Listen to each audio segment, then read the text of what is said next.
Привет, друзья! Думаю, многие из вас со мной согласятся, что Индия – это одна из самых контрастных и противоречивых стран в плане личных ощущений для каждого человека. Кого-то воротит от обилия запахов и антисанитарии, а кто-то души не чает в ее людях и культуре. В основном на просторах интернета есть два полярных мнения про Индию. Первое – фу, как грязно и воняет, и второе – нет на свете страны лучше и интереснее.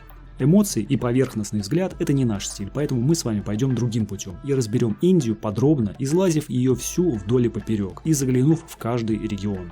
В этом видео мы посетим все интересные и заслуживающие внимания места, даже те из них, которые очень труднодоступны и не обозначены на туристических картах.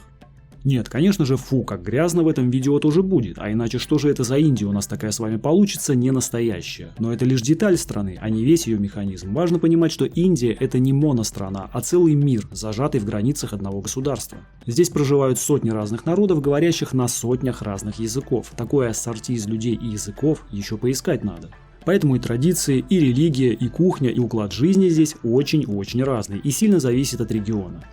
Ну а моя задача – кратко, последовательно и в то же время максимально интересно рассказать вам о Индии и показать ее со всех сторон – красивых, не очень красивых и в конце концов даже пугающих.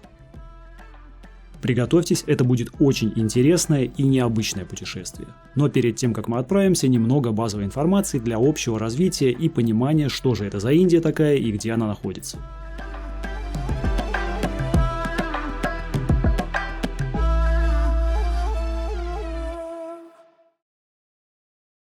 Индия. Государство расположено в Южной Азии, граничит с Пакистаном, Китаем, Непалом, Бутаном, Бангладеш, Мьянмой и Афганистаном. Население почти 1,5 миллиарда человек. На сегодняшний день Индия самая густонаселенная страна в мире. Она обогнала Китай по количеству населения еще в 2023 году.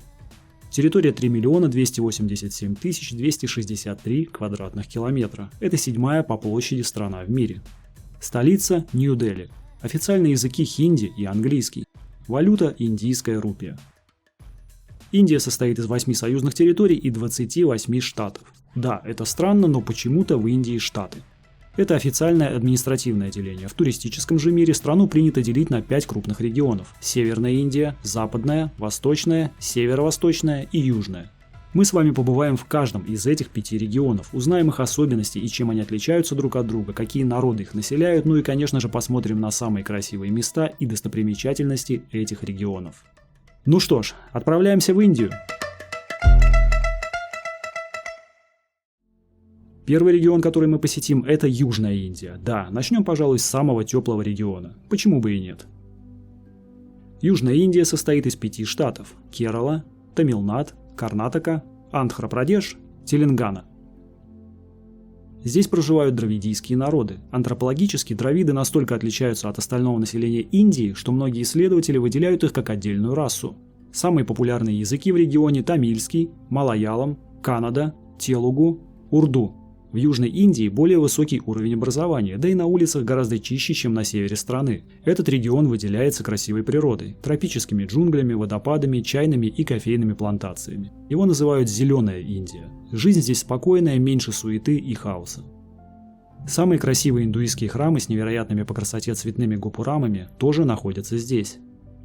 В местной кухне преобладает рис, морепродукты, кокос и большое количество специй, номер один из которых, конечно же, карри.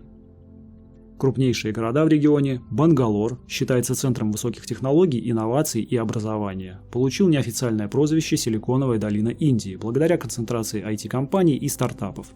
И Хайдарабад – важный центр фармацевтики и биотехнологий. А самым красивым городом признан Майсур. Он считается культурным центром региона, известен своей архитектурой, ремеслами и праздником Дасара. Главная достопримечательность – это невероятный, с фантастической подсветкой дворец Майсура, построенный в индо-сарацинском стиле.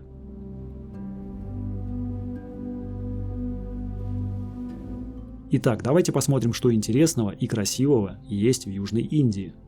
Храм Минакши – очень красивый индуистский храмовый комплекс в городе Мадурай. Это одно из главных мест паломничества в Южной Индии и настоящий шедевр дравидийской архитектуры, построенный в XII веке. Мунар – курорт в штате Керала, расположившийся на стыке хребтов западных Гат, на высоте около 1600 метров. Он известен своими обширными чайными плантациями и прохладным климатом. На сегодняшний день Мунар – это одно из самых популярных направлений для экотуризма в регионе. Кстати, не удивляйтесь, что на этом видео машины едут по встречке. Это нормально. В Индии левостороннее движение, так сказать, наследие британской колонизации. Хампи – удивительный археологический комплекс и бывшая столица индуистской империи Виджаянагар, расположен в штате Карнатака. Внесен в список всемирного наследия ЮНЕСКО и является одним из главных историко-культурных центров Индии. Архитектура Хампи сочетает элементы индуистских и дравидийских стилей. Здесь хорошо сохранились храмы и дворцы, построенные в 15 веке. Интересен не только архитектурный комплекс, но и место, где он расположен. Огромные каменные валуны, многие из которых больших размеров, чем здания, словно рассыпаны вокруг древних строений. Выглядит очень эффектно и даже как-то мистически.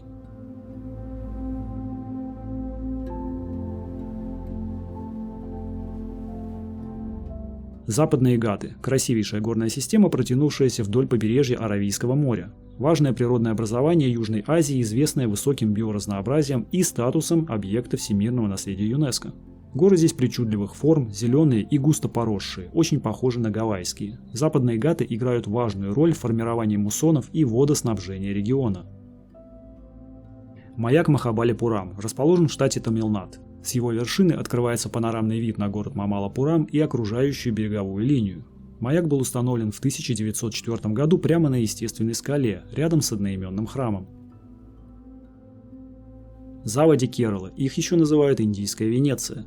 Это лабиринт узких каналов и рек, окруженных пышными пальмовыми рощами. Эта уникальная экосистема формировалась веками, благодаря морским приливам, а для местных жителей водные пути как дороги. По ним они перевозят рис, кокосы и специи.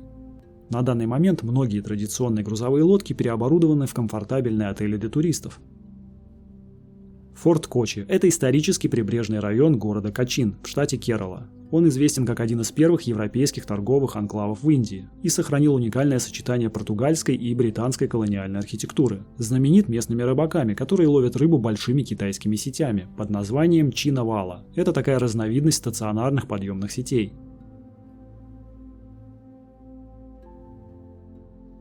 Южная Индия – один из самых комфортных регионов страны для путешествий, с гармоничным сочетанием природы и архитектуры, особенно если вы едете в Индию первый раз. В отличие от севера страны, где эмоции будут хлестать через край, а в животе, простите за подробности, постоянно бурлить, поездка в эту часть страны будет менее стрессовой во всех смыслах. Кстати, несмотря на повальную моду на вегетарианство в западных странах, Индия по-прежнему остается самой вегетарианской страной в мире. По статистике, от 40 до 60% населения страны не едят мясо. И это не из-за бедности, а по духовным соображениям. Ну а мы едем в следующий регион. Северная Индия. Самый большой по площади, самый густонаселенный, самый хаотичный, но при этом самый яркий и неординарный. Северная Индия – это та самая Индия, как ее себе представляет большинство людей, насмотревшихся трэш-контента об этой стране. Не буду отрицать, многое в подобного рода контенте правда, но иногда там очень сгущают краски, прямо как на празднике Холи. Поэтому наша задача посмотреть на эту часть страны своими глазами и сделать свое собственное мнение. Северная Индия состоит из 8 штатов: Химачал-Прадеш, Мадхья-Прадеш, Уттараханд, Пенджаб, Харьяна, Уттар-Прадеш, Раджастхан, Чхаттисгарх и 3 союзных территорий – Дели, Джамму и Кашмир и Ладак. В большинстве своем здесь проживают индоарийские народы. Наряду с иранцами это одна из 2 основных арийских ветвей. Самые популярные языки в регионе – хинди, урду, панджаби, бенгали и маратхи. Кухня здесь более калорийная, больше мясных блюд, чем в других регионах. Также популярен рис, чечевица, нут и хлеб. А любимый напиток у местных жителей – это масала, приготовленный из черного чая, молока и специй. Северная Индия – очень красивый регион, он считается духовным центром страны. Здесь расположены главные символы Индии и Гималаи, самая высокая горная система в мире. Много ледников, высокогорных озер, долин и альпийских лугов. Также здесь протекает священная река Ганг. И именно в этом регионе заметен максимальный контраст в уровне жизни людей. Роскошь и бедность живут буквально рядом друг с другом. По одной улице едут роскошные дорогие авто, а уже на соседней улице стоят покосившиеся трущобы, в которых люди не знают, что они будут есть сегодня вечером. Этой темы мы еще обязательно коснемся, но чуть позже. Крупнейшие города в регионе. Дели – огромный, энергичный, шумный, исторический и современный одновременно. Дели – это столица Индии, а точнее один из районов города под названием Нью-Дели, где сконцентрированы все правительственные здания. Да, в Индии столица определена очень странно. Вот смотрите, есть город Дели, который больше Нью-Йорка и по размерам, и по населению, а есть небольшой район под названием Нью-Дели, который занимает лишь 3% от всей площади города. Так вот, этот маленький район и есть официальная столица всей огромной Индии. Забавно, правда? Джайпур также известен как розовый город из-за необычного розового цвета камня, применяемого в строительстве. Яркий пример такой архитектуры – это потрясающий Хава-Махал или Дворец ветров. Несомненно, одно из красивейших исторических зданий в Джайпуре. Самым красивым городом в регионе признан Сринагар, столица союзной территории Джамму и Кашмир. Он расположен в живописной Гималайской долине на берегах реки Джелам. Известен своими озерами, садами эпохи Великих Моголов и культурным наследием, отражающим смешение индийских, персидских и центральноазиатских влияний. Эти места также называют Индийская Швейцария. Ну что ж, давайте посмотрим, какими достопримечательностями может порадовать туриста Северная Индия. Пангонг – очень красивое высокогорное соленое озеро, расположено в восточной части Ладакха, на границе Индии и Китая, на высоте 4334 метра. Его длина 134 километра. Озеро окружено горными цепями Гималаев и известно своими меняющимися оттенками воды, привлекая путешественников и фотографов со всего мира. Пангонг наполняется ручьями, идущими с гор, во время таяния снега и ледников. Зимой озеро полностью замерзает, а для туристов оно доступно с мая по сентябрь. Летние месяцы считаются лучшими для посещения. В этот период вода в озере переливается самыми красивыми оттенками синего и бирюзового. Хармандир Сахиб или Золотой храм – главная святыня сикхизма, расположен в городе Амритсар, штат Пенджаб. Золотой – это не метафора, храм действительно отделан большим количеством золота, мрамора и драгоценных камней. Хармандир Сахиб – это главный духовный и культурный центр для миллионов сикхов по всему миру. Он является одной из самых посещаемых святынь Индии. Этот храм символизирует равенство всех людей перед Богом. Он открыт для представителей любых вероисповеданий, а в трапезной храма ежедневно в целях благотворительности бесплатно кормят десятки тысяч паломников и посетителей, вне зависимости от их национальности и религиозной принадлежности. Золотой храм стал не только духовным центром, но и символом гостеприимства и социальной справедливости. Долина Спити – это высокогорная долина в северо-восточной части штата Химачал-Прадеш. Одно из самых малонаселенных мест в Индии, выделяется суровыми пейзажами и буддийскими монастырями. Этот регион культурно близок к Тибету, большинство жителей здесь исповедует буддизм, а язык и архитектура схожи с тибетскими. Спити находится в зоне так называемой холодной пустыни Гималаев, осадков тут выпадает крайне мало. Главной достопримечательностью буддийский монастырь Дангхар-Гомпа и статуя Будды в деревне Лангза. Долина привлекает путешественников, ищущих духовное уединение и покой. Туристический сезон здесь короткий, с июня по сентябрь, когда нет снега и открыты перевалы.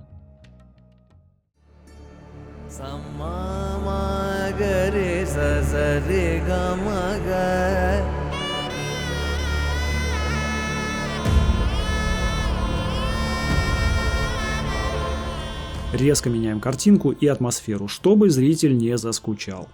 Варанаси, или город мертвых, если не самый, то уж точно один из самых знаменитых и запоминающихся городов в Индии, расположен в штате Уттар-Прадеш. Для индуистов Варанаси является священным городом, в индуистской космологии он обозначен как центр Земли. Для них он имеет такое же значение, как и Иерусалим для христиан или Мекка для мусульман. Нет человека, который уехал бы из Варанаси равнодушным, этот город либо шокирует и пугает, либо открывает человеку новый мир. Город расположен на берегах реки Ганг. Она является священной рекой для индуистов, воды которой смывают с человека его грехи. Важную роль играют гхаты. Это многочисленные ступени, ведущие прямо к водам реки. В основном они используются для религиозных омовений, считающихся священными. Касаемо Варанаси, обычно у людей два главных вопроса. Почему они их сжигают и почему именно здесь? Ах, да, я совсем забыл сказать вам, что Варанаси – это главный крематорий Индии. Ежедневно тут сжигают несколько сотен тел. В принципе, кремация сама по себе не является чем-то странным и необычным. Она практикуется во многих не только азиатских, но и европейских странах. Разница лишь в способах. Там это делают в закрытых крематориях, чтобы никто не видел. А здесь, в Варанаси, под открытым небом и на глазах у всех. Что, собственно, и вызывает абсолютные шоки у туристов. Чтобы это не казалось вам какой-то невероятной дикостью, давайте я максимально кратко, без религиозных подробностей и смыслов, объясню вам, зачем индусы делают именно так. Кремация в индийской культуре существует очень давно. Она укрепилась еще в ведическую эпоху, став основным способом захоронения. Индуисты считают, что человек состоит из 5 основных элементов – огня, воды, земли, воздуха и пустоты. И именно кремация возвращает тело к его исходным элементам. А открытая кремация считается правильным способом освободить душу человека.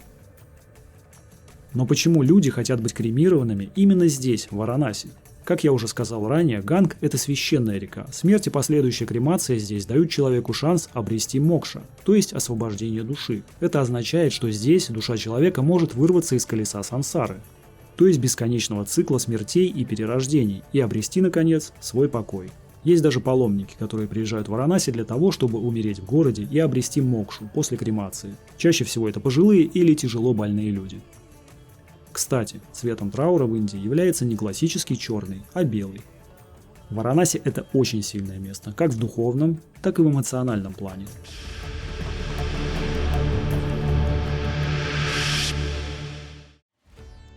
Снова резко меняем картинку, чтобы вывести зрителя из состояния memento mori и наполнить его позитивом. Из интересного. Многие знают, что в Индии коровы считаются священными животными, но не просто считаются, а их защита прописана в Конституции и законодательстве многих штатов. Где-то правила мягче, а где-то очень жесткие. Например, в штате Гуджарат человеку, убившему корову, грозит пожизненное заключение. Поэтому большинство коров в Индии доживают до своей глубокой коровьей старости. Живописный городок Ришикеш считается мировой столицей йоги, раскинулся на берегах реки Ганг, в предгорье Гималаев в окружении зеленых гор штата Уттараханд. Манали – горный курорт в штате Химачал-Прадеш. Известен своими живописными пейзажами, альпийским климатом и густыми хвойными лесами, очень популярен среди поклонников экотуризма. Тадж-Махал – знаменитейший мавзолей из белого мрамора в городе Агра, штат Уттар-Прадеш. Признан одним из величайших произведений архитектуры могольского периода и включен в список всемирного наследия ЮНЕСКО. Комплекс является одним из самых известных туристических объектов Индии. Ежегодно Тадж-Махал посещают миллионы туристов, что делает его одним из самых узнаваемых архитектурных памятников планеты. Кутб-Минар – еще один объект всемирного наследия ЮНЕСКО. Это самый высокий в мире кирпичный минарет – 72,5 метра. Построен из красного песчаника, находится в городе Дели. Кутб-Минар – уникальный образец индо-исламской архитектуры и один из самых известных исторических символов Индии. Самбхар – крупнейшее соленое озеро Индии, расположено в штате Раджастхан. Оно используется для добычи соли уже на протяжении 15 веков. На данный момент ежегодные объемы добычи соли достигают десятков тысяч тонн. Красный форт – грандиозная крепость из красного песчаника в центре Дели, построенная в 17 веке как резиденция великих моголов. Символ независимости Индии и опять же объект всемирного наследия ЮНЕСКО.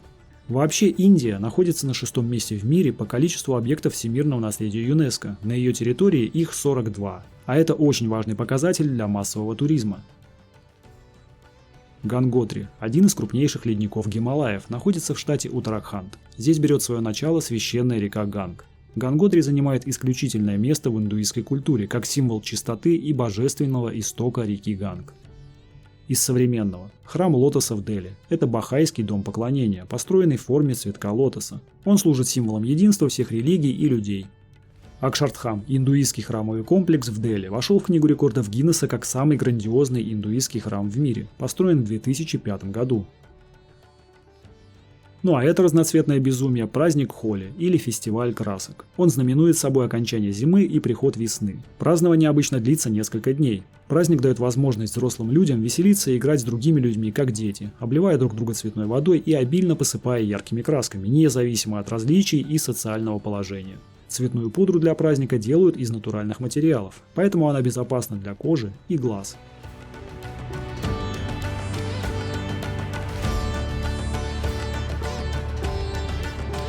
Северный регион буквально напичкан достопримечательностями, и несмотря на то, что рассказ об этой части Индии уже немного затянулся, не показать вам самые красивые из них я просто не имею права.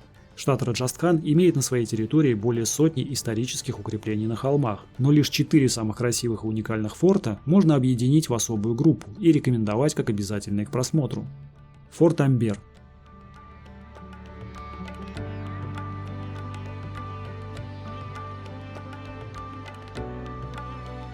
Форт Джайсалмер.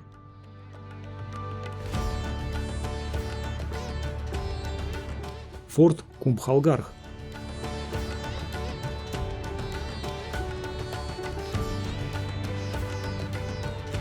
Форт Мехрангарх.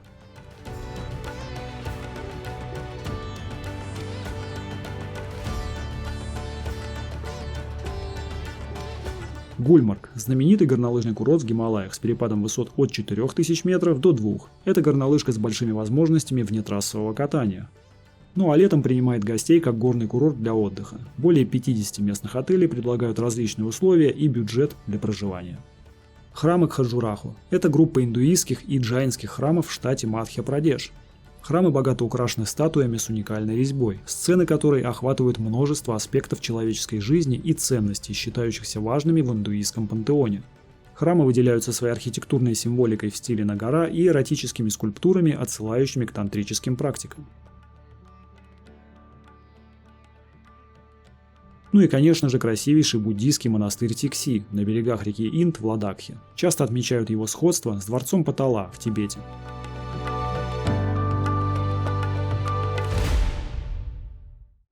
Теперь мы переносимся с вами в самый отдаленный и самый необычный регион – северо-восточная Индия. Туристы сюда практически не приезжают. Этот регион меньше остальных похож на типичную Индию. Тут проживает более 200 этнических групп, и большинство из них – это народы Юго-Восточной Азии. При этом здесь много племенных культур. Самые популярные языки – ассамский, бодо, бенгальский, мэйтей, кхаси, мизо. Регион состоит из 7 штатов – Ассам, Мегхалая, Нагаленд, Манипур, Мизорам, Трипура, Аруначал-Прадеш. Северо-восточная Индия – это тропические леса, горы в облаках, водопады и бесконечные чайные плантации. И, кстати, это самый дождливый регион Индии. Местная кухня менее острая, чем в других регионах страны, много мясных блюд и ферментированных продуктов, заметно влияние Китая и Юго-Восточной Азии. Крупнейшие города в регионе – Гувахати, экономический и транспортный центр северо-восточной Индии, расположен в штате Ассам, на берегах реки Брахмапутра. Импхал – столица штата Манипур, расположен в живописной долине, окруженной холмами восточных Гималаев. Город является культурным центром региона, знаменит древними традициями мейтейской культуры. Самым красивым городом региона считается Шиллонг. Горы, окружающие его, похожи на горы Шотландии, поэтому Шиллонг получил прозвище «Восточная Шотландия». Давайте теперь посмотрим на самые красивые и интересные места северо-восточной Индии. Если Северная Индия – это сплошь и рядом историческая архитектура и объекты ЮНЕСКО, то Северо-Восток – это больше про природу. Озеро Локтак – самое крупное пресноводное озеро в северо-восточной Индии, находится в штате Манипур. Оно известно своими кольцеобразными плавающими островами из растительности, земли и органических веществ. Некоторые из островов настолько большие, что местные жители устанавливают на них хижины. А еще это озеро является домом для единственного в мире плавучего национального парка – Кейбул-Ламджао. Водопад Нохкаликай, красивейший, симметричной струей и изумрудного цвета чашей внизу на фоне красных скал. Нохкаликай – это самый высокий водопад в Индии, его высота 340 метров, находится в штате Мегхалая. Водопад Нохсгитианг или Семь сестер. Семисекционный водопад тоже очень высокий, вода здесь падает с высоты 315 метров. Также находится в штате Мегхалая. Вообще, это один из самых красивых штатов Северо-Востока, особенно в плане природы. Здесь множество водопадов и густых зеленых лесов. Оно и неудивительно, ведь если Северо-Восточная Индия – это самый дождливый регион в стране, то Мегхалая – это самый дождливый штат в этом регионе. То есть недостатка с водой тут вообще нет. А вот самый большой штат в регионе Ассам – это настоящая фабрика чая. Чайных плантаций здесь видимо-невидимо, и его тут выращивается какое-то невероятное количество. Причем чай, выращенный здесь, очень хорошего качества. Долина Цзукоу – очень живописная горная долина с причудливыми бархатистыми холмами, расположена в штате Манипур. Она считается самым красивым трекинговым направлением в северо-восточной Индии. В этой части Индии проживает много племен и малочисленных народов. Например, народ Бодо, проживающий в основном в штате Ассам, или народ Гаро, населяющий восток Индии и частично Бангладеш. Северо-восточная Индия – это, пожалуй, самая недооцененная часть страны, с уникальной и очень красивой природой, минимальным количеством туристов, а значит невысокими ценами и незаезженными местами. В общем, если хотите увидеть самую необычную Индию, то вам сюда. Ну а мы с вами едем в следующий регион – Западная Индия. Он состоит всего из 3 штатов – Махараштра, Гуджарат и знаменитый Гоа, который, кстати, является самым маленьким штатом Индии, а на фоне других штатов не просто маленьким, а совсем крохотным, буквально точка на карте. В Западной Индии в большинстве своем проживают народы маратхи и гуджаратцы. Соответственно, самые популярные языки в регионе – это маратхи, гуджарати и хинди. Кухня в основном вегетарианская, но часто с добавлением морепродуктов, а самый популярный стритфуд – это вада пав. Внешне он похож на бургер, только вместо мясной котлеты – картофельная. Ну и, конечно же, острые до безумия соусы. Это Индия. В западном регионе находятся лучшие пляжи Индии, самый крупный и развитый мегаполис в стране – Мумбаи, в котором, кстати, расположен центр индийского кино Болливуд, Аравийское море и пустыня Тар. Крупнейшие города в регионе – Мумбаи, столица штата Махараштра, гигантский мегаполис с населением почти 20 миллионов человек, а вместе с агломерацией все 30. Это самый крупный город в стране, ее финансовый центр и бесспорно самый шумный и контрастный город в Индии. И Ахмадабад, столица штата Гуджарат, центр текстильной промышленности региона. Этот город связан с деятельностью Махатмы Ганди и движением за независимость Индии. Самым красивым городом региона признан Вадодара, расположенный в штате Гуджарат. Вадодара известен своими дворцами, музеями, университетами, а также развитой нефтехимической и инженерной промышленностью. Кстати, а вы знаете, какой спорт в Индии самый популярный? Ни за что не догадаетесь. В стране с 1,5-миллиардным населением самый популярный вид спорта – это крикет. Вы вообще слышали о таком? Согласитесь, не самый известный в остальном мире вид спорта. Но как так получилось? А дело в том, что крикет пришел в Индию, когда та находилась под властью Великобритании аж в 19 веке. Тогда он был очень популярен в Британской империи. Британцы активно играли сами, ну и попутно учили местных. Сначала элиту, а потом и всех остальных. Индийцам игра понравилась, даже очень, и на сегодняшний день крикет не просто популярен, а фантастически популярен в Индии. А лучшие игроки сборной не уступают по медийности самым известным актерам Болливуда. Такие вот дела. Ну что ж, переходим к самым красивым и интересным местам Западной Индии. Пещеры Эллоры – объект всемирного наследия ЮНЕСКО в штате Махараштра. Это один из крупнейших в мире пещерных храмовых комплексов, высеченных в скалах. Они были сделаны с 6 по 10 век нашей эры. Этот комплекс является ярким примером индийской скальной архитектуры. Здесь находится более 100 пещер, и лишь 34 из них открыты для посещения. Они состоят из 17 индуистских, 12 буддийских и 5 джайнистских пещер, каждая из которых посвящена божествам и мифологическим сюжетам этих религий. Пляжи Гоа – это прибрежная зона индийского штата Гоа на берегу Аравийского моря, известная сочетанием природной красоты и туристической инфраструктуры. Это место считается самым популярным направлением пляжного отдыха в Индии. Береговая линия Гоа условно делится на два района. Северные пляжи известны активной ночной жизнью и водными развлечениями. Южные – более спокойной атмосферой и зелеными кокосовыми рощами. Гоа привлекает любителей дайвинга, серфинга, йоги и различных фестивалей, включая знаменитый новогодний сезон. Ворота Индии – знаменитая арка на набережной в Мумбаи, построены в 1924 году в честь визита британского короля Георга V и королевы Марии. Она стала символическим морским входом в Индию. Ворота Индии – это главный символ Мумбаи, место съемок, встреч, проведения фестивалей и праздников. Пустыня Тар – это крупная пустынная область на северо-западе Индии и юго-востоке Пакистана. Она является самой густонаселенной пустыней в мире, благодаря развитому оазисному земледелию и скотоводству, и служит важным природным рубежом между индийской и пакистанской частями субконтинента. Пустыня простирается на 800 километров с севера на юг и на 500 километров с востока на запад.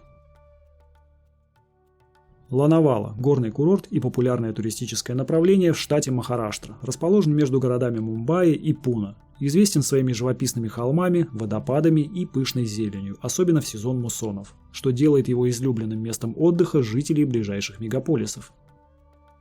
Важно упомянуть Андаманские и Никобарские острова. Это одна из союзных территорий Индии в Бенгальском заливе, состоящая из 226 островов, из которых только 36 обитаемы. Это стратегически важный регион для Индии, с уникальной природой и культурой коренных народов. Архипелаг очень красивый, и его часто сравнивают с Мальдивами. Некоторые острова закрыты от посетителей индийским правительством уже несколько десятилетий, для защиты местных неконтактных племен, населяющих эти острова, от цивилизации. Доступ на острова в порядке исключения получали лишь некоторые исследователи. Всего здесь проживает 9 народностей. Самые агрессивные и воинственные из всех – это сентинельцы. Они до сих пор не идут на контакт с цивилизацией и никого не пускают на свой остров. Поэтому сколько их проживает на острове, точно неизвестно. Численность всех остальных 8 племен по подсчетам ученых чуть более 50 человек.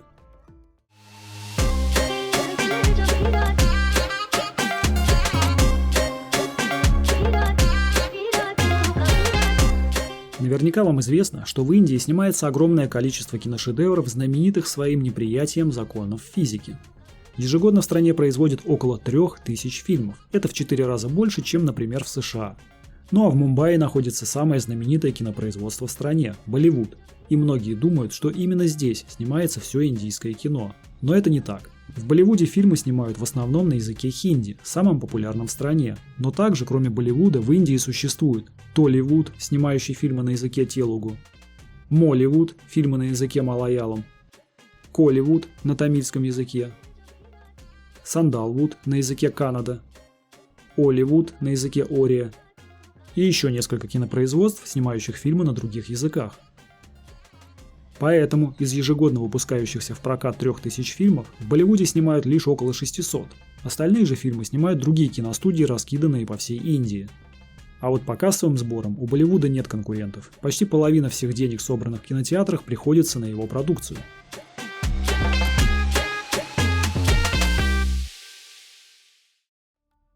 Мумбаи знаменит как своей роскошью, так и большим количеством трущоб во многих районах города. Причем эти трущобы зачастую могут находиться рядом с дорогими и престижными районами. Вот, например, обратите внимание, насколько близко и плотно пристроены хижины трущоб к многоквартирному дому, жилье в котором стоит немалых денег.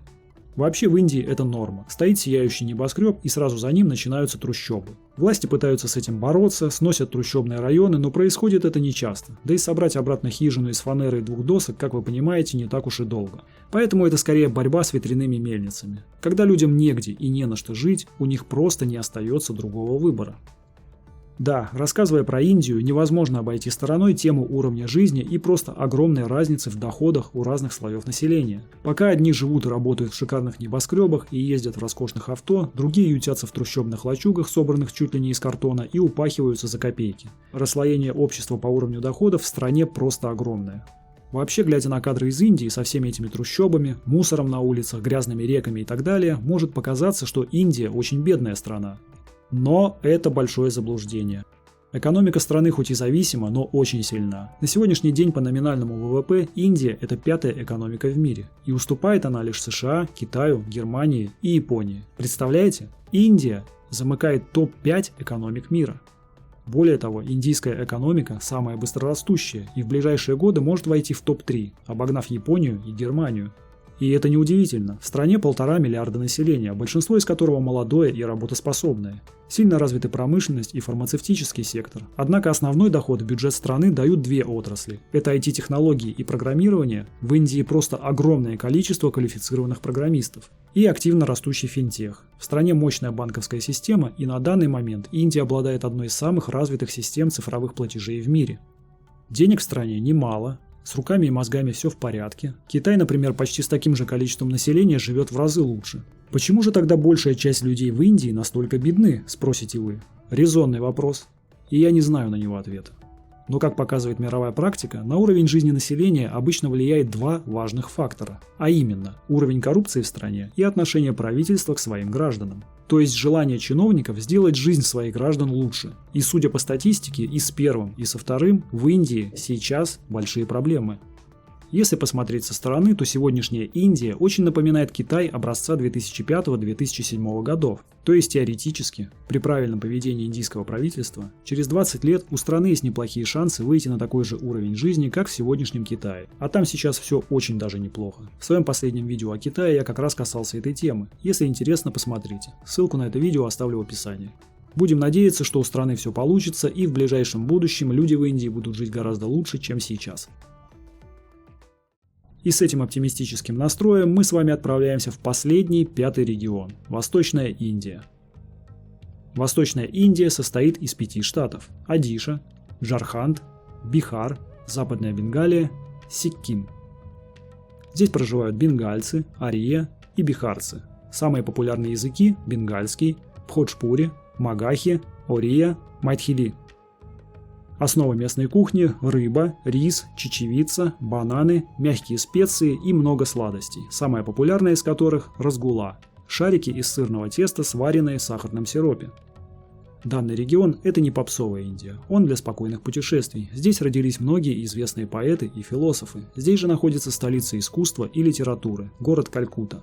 А природа Восточной Индии может удивить мангровыми лесами и, вы не поверите, тиграми. Да-да, в этом регионе, особенно в Западной Бенгалии, водятся бенгальские тигры. Кстати, про знаменитый чай сорта Дарджилинг слышали? Его еще называют чайным шампанским за утонченный вкус. Он тоже родом отсюда. Крупнейшие города Восточной Индии – Калькутта, столица штата Западная Бенгалия, культурный и образовательный центр региона, бывшая столица Британской Индии. Город известен своей колониальной архитектурой и литературными традициями. Патна – столица штата Бихар и один из древнейших непрерывно населенных городов, расположен на южном берегу реки Ганг. Красивейшим городом Восточной Индии признан Дарджилинг, очень популярный город-курорт в штате Западная Бенгалия. Расположен в Гималаях на высоте более 2000 метров. Он известен плантациями чая Дарджилинг и роскошными видами на гору Канченджанга, третий по высоте восьмитысячник мира и высшая точка Индии. Также здесь находится уникальная гималайская железная дорога, известная как игрушечный поезд, которая внесена в список всемирного наследия ЮНЕСКО. Это железная дорога с шириной колеи всего 60 сантиметров, построенная в конце 19 века. Ее протяженность 88 километров. Она начинается с высоты 100 метров над уровнем моря в городе Джалпайгури и поднимается на высоту 2200 метров в Дарджилинг. Город был основан британцами в 1835 году как место отдыха от летних жарких равнин. Отправляемся по самым красивым местам Восточной Индии. Храм Джаганатха – индуистский храм в штате Одиша, построен в XII веке. Он посвящен божеству Джаганатха, форме Кришны, и является одной из 4 священных дхам в индуизме. Храм служит важнейшим центром паломничества и символом культурного наследия Одиши. Вообще разобраться с индийскими божествами – дело, конечно, непростое. Их там такое невероятное количество, как, собственно, и религиозных направлений. Сундарбан – это самый большой по территории мангровый лес на Земле. Расположен на побережье Бенгальского залива, в дельтах рек Ганг, Брахмапутра и Мекхна. Он простирается по территории Индии и Бангладеш и является важнейшим природным барьером, защищающим от штормов. Сундарбан имеет статус объекта всемирного наследия ЮНЕСКО. Здесь обитает множество редких животных, например, ирвадийский дельфин, королевский питон и настоящий хозяин мангровых лесов – бенгальский тигр. Мемориал британской королевы Виктории, которая также носила титул императрицы Индии, расположен в Калькутте. Здание построено в индо-сарацинском стиле. В настоящее время используется как музей, являясь одной из главных туристических достопримечательностей Калькутты. Кали – индуистский храмовый комплекс, расположенный на берегу реки Хугли, в штате Западная Бенгалия. Это одно из самых почитаемых мест поклонения богини Кали и важный духовный центр для последователей Рама Кришны. Гарумара – национальный парк в предгорьях Гималаев, расположен в долине реки Джалдхака, известен большой популяцией индийских слонов. Как вы можете видеть, тут им очень хорошо. Кроме слонов, в парке обитают леопарды, носороги и гауры – это такая разновидность индийского бизона. Храмы Бишнупура – это группа храмов в Западной Бенгалии, знаменита своим уникальным архитектурным стилем. Храмы построены из терракоты, материала, который придавал им характерный красный оттенок и позволял создавать сложные детали и узоры. Из интересного. По статистике, около 70% жителей Индии женятся или выходят замуж, не самостоятельно выбирая себе вторую половинку, а по заранее составленному договору между их родителями. Такие вот неромантичные дела. Теперь вы знаете, что Индия – это не только трущобы, грязь и бесконечные танцы. Страна богата природой, архитектурой, множеством народов, проживающих на ее территории, их языками и религиями. Страна огромная, и каждый может выбрать для себя наиболее интересную ее часть, от динамичного севера до спокойного юга, от популярного и развитого запада до полудикого и аутентичного северо-востока. Надеюсь, это видео было для вас интересным и полезным. Это была сложная работа, и она заняла кучу времени, поэтому буду очень благодарен за ваше мнение в виде комментариев, лайки, отправку этого видео вашим друзьям и близким. Это очень важно для меня как автора и дает понимание, насколько интересен вам такой контент и стоит ли его делать дальше. Спасибо за просмотр и увидимся в новой стране.